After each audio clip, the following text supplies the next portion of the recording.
Hello, my dear students. Welcome you all. So, pig to human heart transplantation. So అవయవ మార్పిడి జనరల్గా human to human organ transplantation అనేది one of the important.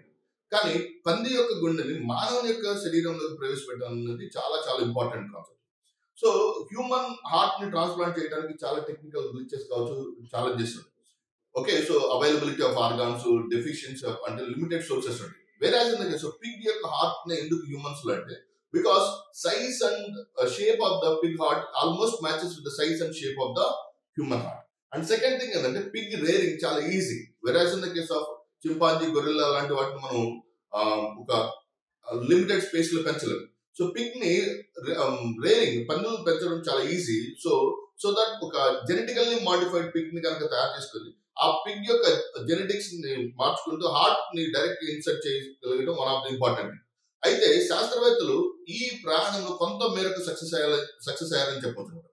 General గా Pig heart మానవ శరీరంలోకి ప్రవేశపెట్టినప్పుడు alpha galactose అనే ఒక sugar ను ఉత్పత్తి చేసేటువంటి జన్యువు ఈ హ్యూమన్ బాడీలో ఉన్నటువంటి జన్యువు ఏం చేస్తుందంటే పిగ్ హార్ట్ ని కాన్స్టెంట్లీ రిజెక్ట్ చేస్తూ ఉంటుంది. It tries to constantly reject the pig heart.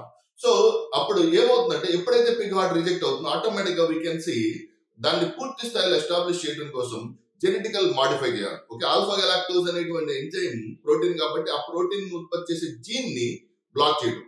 So alpha galactose అనేటువంటి జీన్ ని బ్రేక్ చేయడం ద్వారా ఆ జీన్ ని నియంత్రించి సో పంది యొక్క గుండెని మానవుని యొక్క శరీరంలోకి ప్రవేశపెట్టడం ద్వారా సో కొంత మేరకు విజయాన్ని సాధించారు. So remember that name alpha galactose.